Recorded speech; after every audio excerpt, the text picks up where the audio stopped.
Hey guys, today we're talking about the Troy-Bilt horse tiller.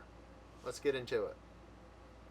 I posted a couple of videos about rebuilding the tiller attachment that goes onto the Troy-Bilt horse, and a couple of people wrote in and said, hey, well, where did you find those parts and which parts did you change out? So I'm going to answer those questions. The first thing I did was I got the information off of the tiller and I went on to Google. Google is great. I mean, you can find anything on Google if you just know what to type in and you have the time to look for it, right? But a lot of times these things are so easy to find, these diagrams and stuff. You just have to type in the most simplest thing that you can think of.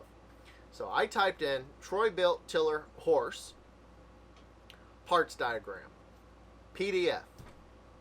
Boom, that's it. First or second website was just a whole slew of information. They had parts manuals, they had service manuals, they had every manual you can think of. And they also had manuals for the pony, the Troy-Bilt pony. Not as much, but they had them. And I want to say these things go from 1977 to 1993. I'm going to try to leave the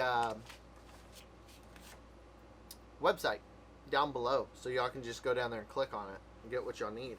But I got on there and I got this guy right here. It's the Troy-Bilt horse parts manual and PTO horse tiller. There you go. See? And what you find is they're going to have explosive diagrams, and these things are awesome.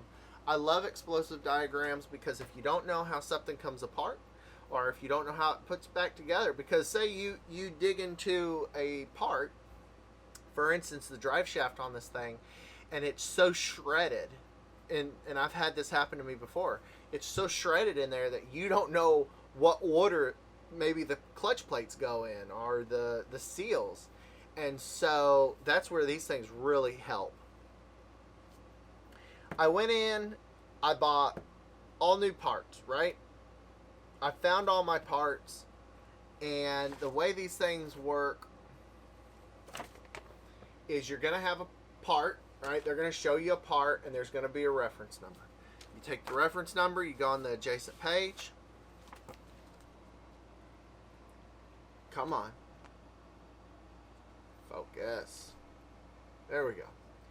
Right here, you're going to have reference number, part number, description of item, how many. You just match up your part number or your reference number, and you got your part number. Go to Troy-Bilt.com. Go to parts. When you get to parts, it's going to ask you, what are we buying parts for, right? It's going to ask you tiller, lawnmower, what? Click on tiller, then you're going to see a search engine pop down. Put that number in that search engine, and there it is. It just magically appears. Don't get sticker shock, because you will get it, so don't be surprised.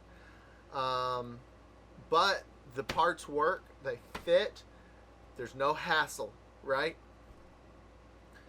I get so tired of people saying, this is the right part, and then you get it and it's the wrong part, and now you're down another 2-3 weeks while you wait to send that one back and get the new part. I didn't have any of that issue. Out of all the parts I changed, I had one part that didn't fit. I don't know if it was that it just didn't match or that they sent me the wrong part. I don't know what it was, but it was the rear seal on the tiller. It looked like it wanted to go in. It felt like it wanted to go in. I just could not get it to go in. So like a good mechanic, I took a hammer, started whacking on it. Couldn't get it to go in. So I went and got a bigger hammer, and I got it to go in. And didn't chew up the seal or anything, so I thought, hey, we're good to go. And sure enough, I filled it up with fluid, and about 10 minutes into tilling, I noticed that we had a small leak. It got me through the season. I called Troy-Bilt, told them what happened. They said, yeah, you got the wrong part. They sent me the right part. I don't remember if I had to pay for that part or not. If I did, it was just a couple of bucks. And then I just swapped them out. When it comes to buying parts, I only buy Troy-Bilt. I don't buy off brands. They won't work. They just won't work. They don't last as long. They just don't work. I originally got into this thing wanting to just change the seals and the dog clutch, but that did not happen. Once I got in there, everything was chewed up. So I ended up changing everything. The drive shaft, the gears, all the seals, all the races. I changed everything. And I'm glad I did. As long as I keep good fluid in there and not beat the hell out of it, I should be able to get 20, 30 years out of this machine easily. So I'm happy. The only problem that I foresee is maybe having some issues with the motor.